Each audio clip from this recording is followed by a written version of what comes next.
1. Several years ago, I worked in a group home helping people with mental illnesses. During the day, we had 2 or 3 staff working at a time. We would work with the clients, and then at the end of our shift, we would log what we did. There was one office with 3 computers in it.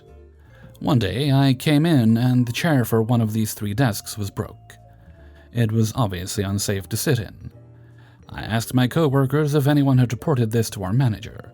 My coworkers told me that the manager stated the chair was not broken, even though it was cracked and leaning to one side. I thought this was so ridiculous, I took a picture of the chair and sent it to my friends, and we all got a good laugh about the definitely not broken chair. The next day, I came into work and everything was fine, until it was time to log everything in the computer. There were 3 of us, and now with only 2 usable desks, we had to take turns doing notes while the other just sat there. Our manager came in and asked why one of us was just sitting there. We pointed out that the chair was unsafe and we could not use the desk without it. A side note, just before I was hired to work here, I had a serious medical problem in which for 9 months I was unable to eat solid food and had lost so much weight I was only 80 pounds. My recommended weight is 140 pounds for my body type. I was getting better, and my manager and coworkers were completely unaware that was the reason for my weight. My boss insisted that the chair could be used. He then told my other 2 coworkers that they were too fat, and that's why the chair broke. He stated that he wasn't going to buy new office furniture until everyone in the office had lost weight, because we were costing the company money by damaging the furniture. He explained that I was a health weight. I most certainly was not, and everyone should be more like me. To prove that this chair was safe and obesity was a problem, my boss asked me to demonstrate to my coworkers how an ideal employee can use this chair. My boss was expecting me to sit in the chair carefully and cautiously, since it really was broken. But I wouldn't be here if that's what happened. I plopped down in the chair, it broke in half instantly, and I fell to the ground. I then pointed out to my boss that company policy requests that he fill out an incident report due to my fall. The next day, my boss calls me into his office and shows me the incident report he filled out, in which he told corporate that I had intentionally broken a usable chair. He explained that corporate was angry and had demanded I take the cost of a new chair out of my paycheck. I mentioned that he forgot to add a few details to his report, which I would be happy to fill corporate in on. The first being the chair was indeed broken, and I had a picture from the day before the incident to prove it was already broken. My boss said I was lying. I showed him the photo and he went white. I further explained that he forgot to tell them he ordered me to sit in the chair, despite several people mentioning it looked unsafe, and I had 2 witnesses to that. I also mentioned that I felt corporate would love to know he had told us his employees were too fat for new chairs, and I had 2 witnesses to that statement. I got up and stated that I would let corporate know before I forget. My boss panicked and stated he would not take the cost out of my paycheck, and he would order new chairs which we desperately needed for all the desks. Don't call my friends fat and try to push unhealthy body images. 2. This was about 10 years ago. Still makes me feel good whenever I think about it. I used to rent a house. The landlord lived abroad, so his brother, a nice guy, looked after maintenance, and the landlord's lawyer, a douchebag, looked after the contract and legal stuff. I had the brother's phone number as he was my point of contact if anything needed fixing. One winter, the boiler broke. This is in Northern Europe, so this is considered to be an emergency repair. I called the brother multiple times, but it always went straight to voicemail. It didn't even ring. I left a bunch of texts and spent the first night shivering under all the bedding in the house as temperatures outside approached freezing. The next morning, I left more voicemails and texts, but by the afternoon, still no response. By this point, the temperature inside the house was around 7 degrees Celsius. I decided to take matters into my own hands and ring around for an engineer to fix it. They came that evening, diagnosed the problem, a worn-out motor, removed the broken part, installed the new part, and billed me for the parts and labor. I texted the brother to let him know what I had done. A few days later, the brother finally responded and apologized for being out of touch. He had been on holiday. I said no major harm done, but I needed reimbursement for the repair. He told me to call the lawyer and gave me his number. I called the lawyer and explained everything. He was like a brick wall, totally unreasonable, unsympathetic to the situation, and accusatory to me, saying that I had broken the terms of the tenancy agreement. I said that they had also violated the agreement by not responding to an emergency repair in a reasonable amount of time. Under the circumstances, I felt I had no choice, and hope we can come to some sort of an arrangement. He said no. I asked whether we could split the bill. I pay for the labor, and they pay for the part, which will remain in the boiler in their property indefinitely. He said no, and at that point said I should put all this down as a lesson learned and move on, and hung up on me. I was not very happy, to say the least. The bill was pretty significant, and I had effectively repaired their boiler for them free of charge. Not to mention the inconvenience and discomfort of being without heating in winter. I was looking at the engineer's bill, wondering what I could do, then realized the bill has my name, my phone number, my signature on it, and the part and its cost clearly listed. I waited 8 months until the tenancy agreement expired, then moved out. I was planning to anyway. I called the same engineer and asked him to remove the motor from the boiler. He questioned why, but I talked around it, paid him cash, and all was good. It obviously cost me more money, but ended up being totally worth it. When I moved out the next day, I made sure everything was spotless, and left the property like a perfect tenant. The brother came to inspect the property. He had a cursory look around to check nothing was obviously damaged, then bid me goodbye and I gave him the keys. Thankfully, he didn't check whether the boiler was working. Why would he? He knows I would have informed him immediately had it broken again. Either way, the security deposit landed back in my account a few days later. A couple of months went by, and then I got a text from the brother asking if the boiler had been working okay when I left. I said, yeah, why? No response. The next day, I got a phone call from the lawyer. He was furious. Did you remove the motor from the boiler? Yes, why? He rants about damage to a landlord's property, etc. Sorry, bit busy right now. Please put all this in writing to my email, and I hang up. Later that day, I got a very long, ranty email threatening legal action. He obviously took some time to put it together, but honestly, it reeked of intimidation tactics. I waited a day or so just to be annoying, then replied, Dear lawyer, thank you for your email. Please find attached a document that proves that the boiler motor in question is my own personal property. I recommend you put all this down as a hard lesson learned and move on. Sincerely, OP.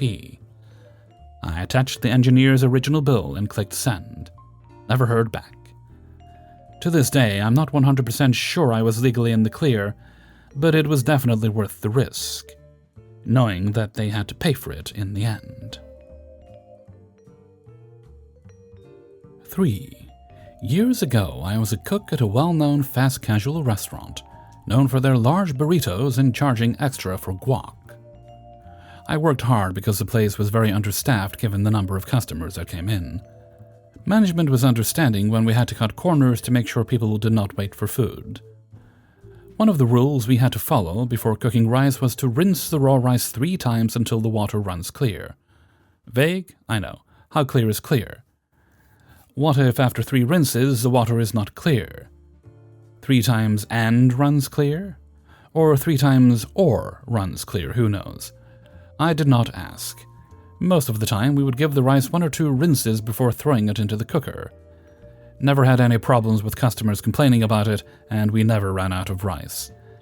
Since there were never any problems, management did not care. Everyone was happy. That is until one day Miss Manager decides it is time to enforce every single rule exactly. Not sure why. To get to the position she was in, she knew how to do all the individual tasks in the kitchen, so she knew the rules. However, she did not know how to conduct the symphony of the dozens of simultaneous tasks at the speed and accuracy required to keep customers moving, and to never burn anything. I did.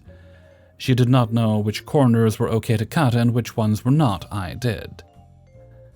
I was getting ready for the busy shift, but the kitchen was not in busy mode yet. I'm rinsing rice and Miss Manager approaches me. Make sure to rinse the rice until the water runs clear. I look at her and respond, I always do. She knew I was lying, but she knew why. She knew it would take longer to make the rice, but I was the only one who could make sure that rice never runs out. Her life would be hell if we ran out of rice. She had a chance to let it go. She did not, though. Mr. Cook, I know you don't follow that rule. Keep rinsing the rice until the water runs clear, and before you put this rice on the cooker, come find me and show me that it runs clear. I looked at her with a straight face and replied, Keep rinsing the rice until the water runs clear? Got it. I begin. Fill the pot with water, agitate the rice, pull out the perforated part of the pot, and dump out all the cloudy water. After 3 times, the water still resembles skimmed milk. I look up. She's watching me. She asks, Does that water look clear to you? It was rhetorical. I see how it is. I start rinsing again. Satisfied, she walks away. I continue repeating the process. A while goes by. And yes, I'm counting the number of times. The long grains of rice are breaking apart, and the entire pot is turning into a strange, mushy mixture of white rice. Given the time I'm taking on this dumb task, everything else that needs to get started in the kitchen is falling behind. Finally, Miss Manager appears in the kitchen again. You're still rinsing rice? The timing was perfect. I dump out the water in front of her and ask, Does that water look clear to you? As I dump out the precursor to slightly water down horchata, she softly says, No. I step away from the sink. How many times do you think I rinse this rice? I ask. 7, she answers. No, try 37. I wasn't joking. I have rinsed this rice 37 times, and the water is not running clear to your satisfaction. Should I continue? She looks at the rice, knows it is unusable, and that she has lost the fight. On one hand, she cannot tell me to keep going because the ground-up rice was only a few rinses and a cook away from becoming grits. On the other hand, she cannot tell me to stop rinsing, because she would be in violation of the sacred rice rinsing commandment. Additionally, she cannot fire me, otherwise the store could not open. She scheduled me to work the entire day, and she sure knows that she cannot do what I do in the kitchen. Fine, she relents. Get back in there and make sure we're ready when it's time to open. I laughed to myself as I went back to work. I win. 4. Perhaps the person will recognize the story and see that I did as I was told. Many years ago, I was tasked with making a business plan for a women-owned and operated business in a rural, low-income area where English is not spoken. There was a big grant from outside the country that made this project happen, and a country-based NGO, non-governmental organization, that managed the grant. The business had been dependent on the grant for years. The idea was to use the business plan to make the business independent and self-sufficient so the grant could then go to a new rural area and begin again with a new business employing new women. I worked for the NGO administering the grant.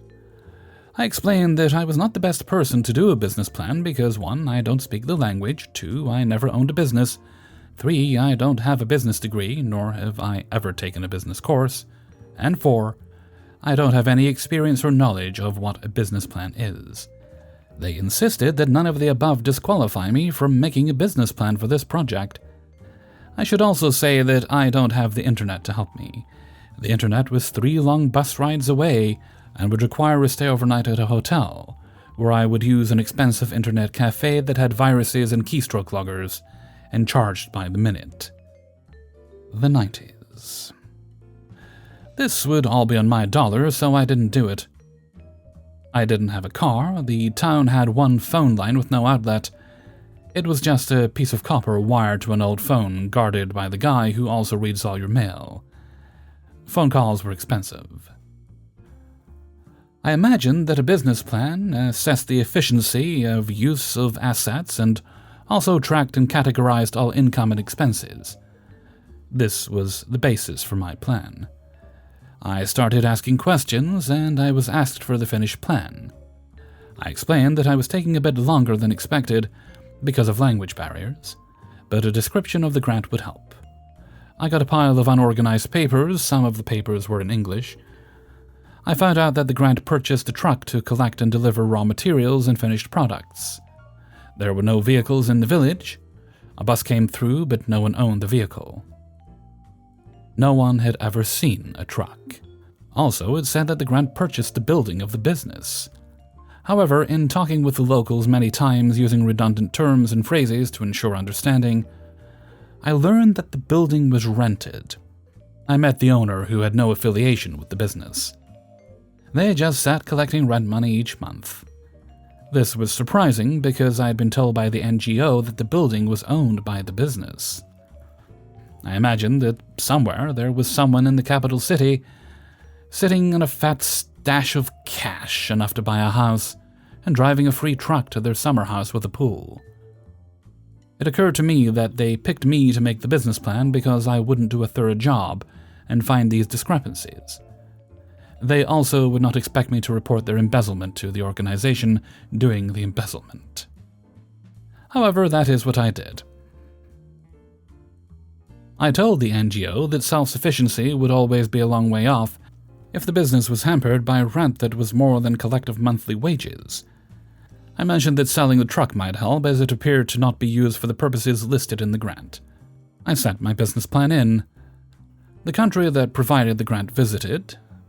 The missing truck mysteriously showed up.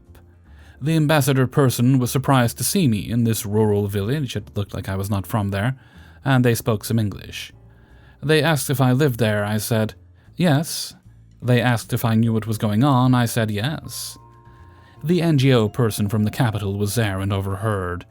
They knew what I knew, and also knew that the ambassador would love to hear about embezzlement, even though it is common in low-income areas with NGOs. That is when I lost my job. I never told the ambassador that money was misappropriated. I believed that to do so would result in some consequences and trumped-up charges for embarrassing county officials, where I would be at tremendous disadvantage in a country that the ambassador would not be able to help me with. Also, the fact that the conversation ended there tells me that the ambassador was not at their first rodeo and knew that it was 90% performance, and I think he genuinely wanted to see some good come to the village, even if it didn't meet the level specified in the grant. I think the question about "do you know what is going on" was merely to see if I saw what he was seeing. I feel proud of what I did because I probably could have turned in a crap business plan, and they would have praised me for it, but I did exactly what I was told, even though it was difficult and challenging. And for that, my services are no longer needed. I guess I'm missing the part where they face the consequences of my compliance, but it felt good to let them know they were not so sly as I thought, and I got out of a situation where I could have been partly blamed for corruption had I stayed. 5. So I rent a house with my husband and 2 of our friends. It's a 5-bedroom house. Rent is outrageous in our area. $2,400 for a 1-bedroom apartment. So we found this house for $3,000, not a bad deal while we save up to buy a house. There are other houses in the neighborhood like this, as well as our next-door neighbors. Their house is a 5-bedroom, and they have 9 people living there. So it's chaos over there all the time. In our neighborhood, we can choose the trash company, so it just so happens that we have the same trash company as the next-door neighbors. Our trash company does like us to have the trash out by 7 a.m. We don't always get it out that early, though, and that's where this problem started. Most of the time, they don't pick up our trash until 11 a.m., so obviously, as long as the trash is out before trash pickup gets there, they can take it. The people next door have 3 trash cans, and they are overflowing every single week. They put their trash out the night before, but unfortunately our neighborhood has raccoons and foxes, so the trash is always gotten into, and the last time a raccoon got into their trash, it left a mess in our yard and they wouldn't pick it up. I was pretty pissed about it, but I just let it go and cleaned it up. I did go put it back in their trash can, and they just sat out front glaring at me while I did that. Here's where this incident started. A couple weeks ago, I didn't get our trash out until almost 9 a.m. All 4 of us were sick with COVID. I was on the mend and feeling a little better, but I slept in and forgot to put the trash out at 7 a.m. So I go to put it out, and my neighbor starts yelling at me, saying you were supposed to have your trash out by 7 a.m. You can't put it out now. I said, well, they haven't come to pick it up because your trash cans are full, so it's not a big deal. He said that's not the rules. Your trash has to be out by 7 a.m. If it's not, you can't get your trash picked up this week. I said I understand that they want the trash out by 7, but they haven't come and picked it up yet, so it doesn't matter. So I went ahead and just walked inside. I went back to bed, and a couple hours later I got up to see that our trash cans were put to the side of the house, and they were still full of trash. So that means that someone moved our trash can. Our other neighbor came up to me the next day and said that she saw him put our trash can back. She didn't know the situation, so she wasn't going to butt in and tell him not to do that. Our neighbors are also very proud of their last name. They literally have a flag in their front window with their last name, so I called the trash company and said I was Mr. So-and-so, and I needed to set up a vacation hold for our upcoming pickup. They said no problem, we won't pick up your trash next week. They legit only asked for the address, no other information. The next week, I made sure that our trash was out by 6:45 a.m., and then I sat and watched for the trash truck, and I watched them come past the house. They drove past my neighbor's house, didn't pick up their trash, even though their trash was overflowing.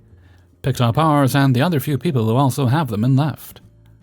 I know I'm an asshole for doing this. You don't need to tell me. I may have crossed the line, but he also crossed the line by touching our cans and moving them and setting foot on our property. Our lease is up at the end of this month, so we won't be dealing with these crazies for much longer. And if they mess with the house, good. My slumlord can deal with it.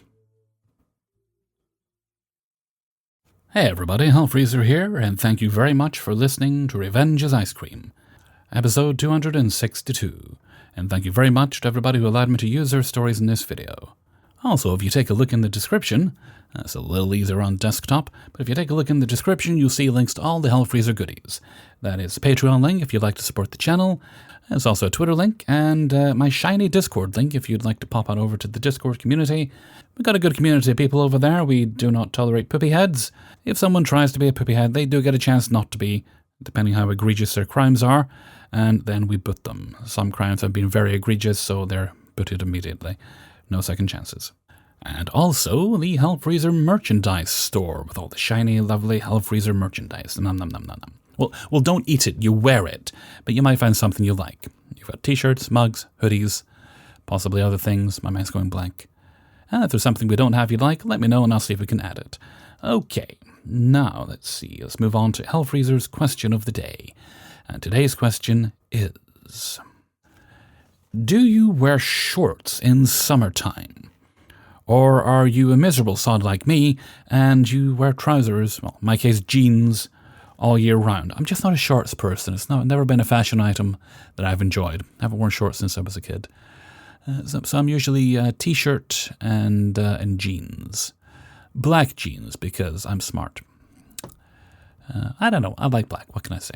Let me know what you think in a comment below. Okay, with that, I'm going to head off for now. So until next time, thank you very much for listening and take very good care of yourselves.